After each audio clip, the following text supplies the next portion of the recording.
व्रत एक विधान। व्रत का अर्थ है धारण करना यानी संकल्प लेना। व्रत में संयम, संकल्प और नियम निहित होता है। हर एक व्यक्ति को अपने जीवन में किसी भी सफलता को प्राप्त करने के लिए संकल्प और नियमों की आवश्यकता पड़ती है। संकल्प से ही संयम जागृत होता है। जितना संकल्प मजबूत होता है, व्यक्ति उतना ही संयमित जीवन जी सकने की ऊर्जा अपने अंदर विकसित कर सकता है। व्रत से अंतःकरण की शुद्धि होती है। व्रत मानसिक शांति की दिशा में ही महत्वपूर्ण भूमिका निभाता है। व्रत में निराहार रहने से शरीर को वसा मिलना बंद हो जाता है और पहले से मौजूद वसा का उपयोग होने लगता है। इस प्रक्रिया में शरीर में जुट गई मृत कोशिकाएं धीरे धीरे नष्ट होकर शरीर से बाहर आ जाती हैं।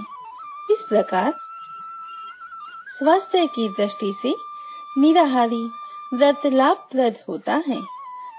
व्रत के कई प्रकार हैं।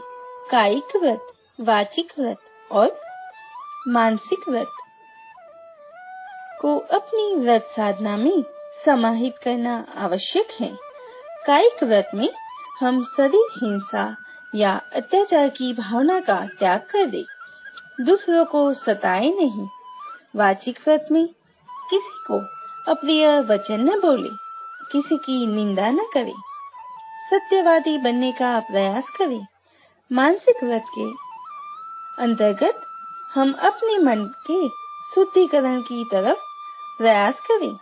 मन में काम, क्रोध, लोभ, मद, ईर्ष्या, राग, द्वेष को त्याग दे। सबके भले की कामना को स्थायी सोच के रूप में अंगीकार करने का प्रयास करें। इन संकल्पों का शुद्ध मन और पवित्र आचरण से पालन करना चाहिए। व्यक्ति व्रत के जीवन को पवित्र बनाने के लिए है यह संकल्प लेना चाहिए। इसमें उपवास, ब्रह्मचर्य, एकांतवास, मौन, आत्मनिरीक्षण आदि की विधा से मन को निर्मल करके आचरण की शुद्धि का संकल्प लिया जाता है, जिससे दुर्गुणों से मुक्ति मिल सके और सद्गुण पनपने की प्रक्रिया शुरू हो सके। वह संकल्प अपने इष्ट देव के समक्ष लेने का विधान है और फिर उस संकल्प के अनुरूप अपने आचरण को ढालने की कोशिश की जाती है। व्रत में 3 बातों का विशेष ध्यान रखा जाता है। पहला, संयम नियम का पालन। दूसरा, देव आराधना और तीसरा, लक्ष्य के प्रति जागरूकता। व्रत का मतलब है प्रतिज्ञा। किस चीज को, किस अमुक दिन को खाना है या करना है और कितनी मात्रा में खाना है और कितनी बार खाना है या नहीं खाना, यह व्रत मनुष्य ही ले सकता है, जानवर नहीं। जानवर के सामने जो भी रखोगे, जब भी रखोगे, खाना शुरू कर देता है। किंतु मनुष्य इसलिए है क्योंकि उसमें चुनाव करने की क्षमता है, निर्णय लेने की क्षमता है। मनुष्य के अंदर वह क्षमता है कि अपनी प्रतिज्ञा से अपने मन मुताबिक काम को अंजाम दे सकता है। ऐसे ही व्रत एक प्रतिज्ञा भी कहा जाता है। व्रत करने से कई लाभ होते हैं। मनुष्यों के कल्याण के लिए अनेक प्रकार के शारीरिक और मानसिक दुखों को दूर करने के लिए हमारे तपस्वी ऋषियों ने अनेक साधन नियत किए हैं। उनमें से एक साधन व्रत भी है। नियमित व्रत करने से हमारा अच्छे स्वास्थ्य के कारण शारीरिक बल के साथ मनोबल और आत्मा बल भी बढ़ता है। हमारी आध्यात्मिक उन्नति होती है। हमारे अंदर के काम, क्रोध, लोभ, मोह, अहंकार, ईर्ष्या, द्वेष, नफरत, स्वार्थ जैसे अनेक विकार दूर होते हैं और हमारे अंदर दया, करुणा, प्रेम, सहनशीलता, सहयोग की भावना बढ़ती है, जिससे हम स्वयं के साथ साथ देश, समाज, विश्व और समस्त मानव जाति के कल्याण में भागीदार बनने में समर्थ होते हैं। शास्त्रों के अनुसार यज्ञ, तप और दान ही मनुष्य के जीवन के प्रमुख और महत्वपूर्ण कर्म माने गए हैं। व्रत के नियम पालन से शरीर को तपाना ही तप है। व्रत अनेक हैं और अनेक व्रतों के प्रकार भी हैं। कायिक, वाचिक, मानसिक, नित्य, नैमित्तिक, काम्य, एकभुक्त, अयाचित, मितभुक्त, चांद्रायण और प्रजापत्य के रूप में किए जाते हैं। कायिक व्रत में किसी भी प्रकार की हिंसा का त्याग, नियमित और उचित भोजन करना, धन संग्रह न करना, ब्रह्मचर्य इत्यादि हैं। वाचिक व्रत में सत्य और मधुर बोलना, निंदा, कटुता का त्याग और मौन रहना। मानसिक व्रत में राग और द्वेष का त्याग करके वैराग्य का अभ्यास, भक्ति, मानसिक जप, स्वाध्याय, वेद, पुराण, उपनिषद, रामायण, गीता और ऋषियों, विद्वानों के द्वारा लिखित अन्य साहित्य, ईश्वर की शरणागति और दीन दुखियों की सेवा, पुण्य संचय के एकादशी आदि नित्य व्रत, पापों के नाश के लिए एवं मन के स्वामी चंद्रमा की प्रसन्नता के लिए चांद्रायण, चंद्र तिथियों के अनुसार आदि नैमित्तिक व्रत, सुख सौभाग्य दी के वट सावित्री आदि काम्य व्रत माने गए हैं। एक भुक्त व्रत के स्वतंत्र दिनार्थ होने पर मध्याह्न में और प्रतिनिधि आगे पीछे कभी भी किया जाता है। रक्त व्रत रात्रि होने पर किया जाता है, परंतु सन्यासी विधवा को सूर्य के रहते हुए। अयाचित व्रत में बिना मांगे जो कुछ मिले उसी का निषेध काल बचाकर दिन या रात में केवल एक बार भोजन करे। मितभुक्त में प्रतिदिन एक नियमित मात्रा लगभग 10 ग्राम में भोजन किया जाता है। ये दोनों व्रत परम सिद्धि देने वाले होते हैं। प्रजापत्य 12 दिनों का व्रत होता है। हिंदू धर्म में 5 महाव्रत माने गए हैं। ये हैं संवत्सर, चैत्र शुक्ल प्रतिपदा, रामनवमी, चैत्र शुक्ल नवमी, कृष्ण जन्माष्टमी, भाद्रपद अष्टमी, शिवरात्रि, फाल्गुन कृष्ण चतुर्दशी और दशावतार, भाद्र शुक्ल दशमी।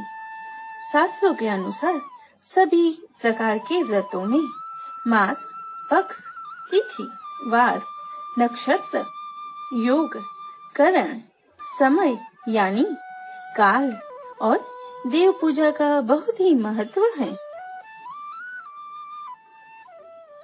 वास्तव में व्रत में भोजन किया जा सकता है और संकल्प के साथ यह व्रत किया जा सकता है। मनुष्य के जीवन को सफल करने के लिए व्रत की बड़ी महिमा कही गई है और सरल शब्दों में कहे तो संकल्प ही व्रत का मूल भाव है, किंतु इसकी सार्थकता तभी होती है जब किसी कार्य को किसी दृढ़ निश्चय के साथ किया जाए, तो वही संकल्प है। धार्मिक दृष्टि से व्रत अनुष्ठान पूर्ण करने के लिए विशेष विधि विधान की आवश्यकता होती है। इसी कारण किसी भी धार्मिक शुभ कार्य शुरू करने के पहले संकल्प लिया जाता है। इसीलिए चाहे धार्मिक हो या व्यवहारिक जीवन से जुड़ा संकल्प हो, उसे पूरी दृढ़ता से पूरा करने का प्रयास करना चाहिए। किसी भी व्रत का प्रारंभ होने से पहले संकल्प लेना आवश्यक है।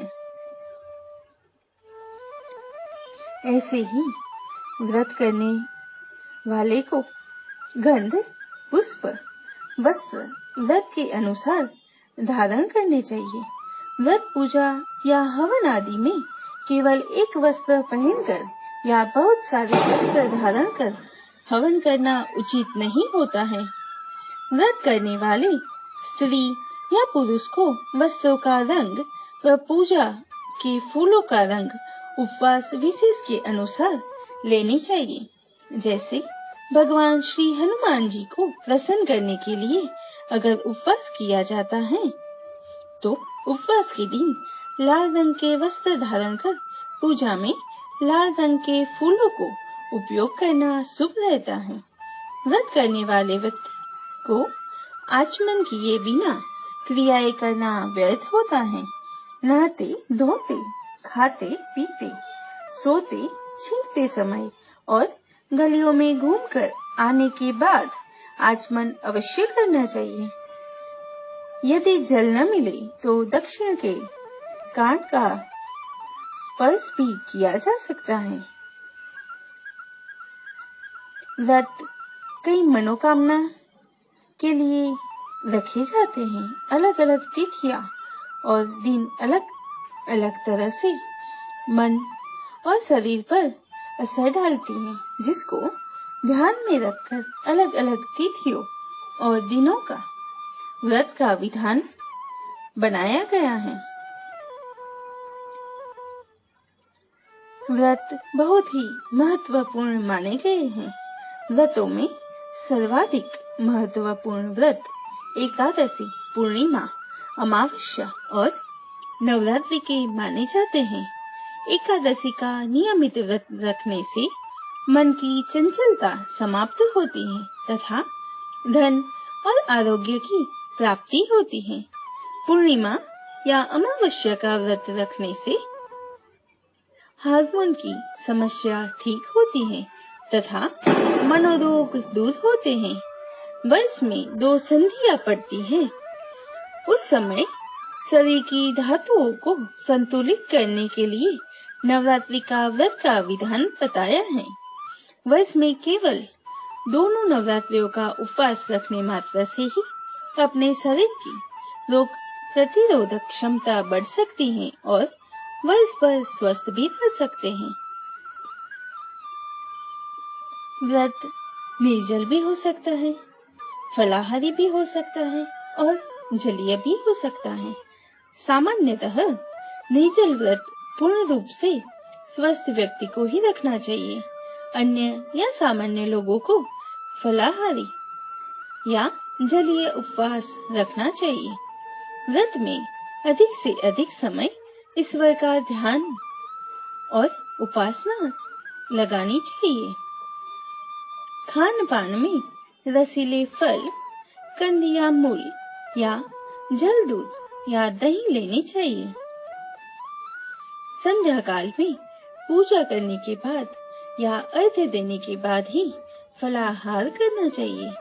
व्रत की समाप्ति के अगले दिन सूर्यास्त के बाद नींबू पानी पीकर करनी चाहिए। अगले दिन पारायण करने के पूर्व भोजन या अन्न का दान करना चाहिए। धन तथा समृद्धि के लिए कई व्रत किए जाते हैं। शुक्रवार व्रत रखे, माँ लक्ष्मी की पूजा करे, सफेद खाद्य पदार्थ ग्रहण करे, नमक और खट्टी चीजों का सेवन करे।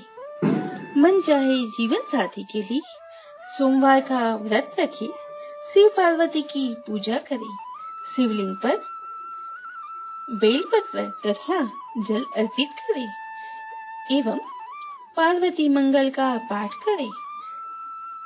समस्त मनोकामनाओं की पूर्ति के लिए एकादशी का व्रत रखें, भगवान विष्णु या कृष्ण की पूजा करें, नमक और अन्न का सेवन वर्जित है।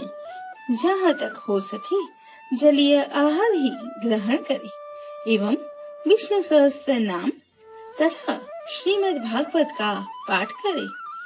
ऐसे ही व्रत के कई विधान हैं।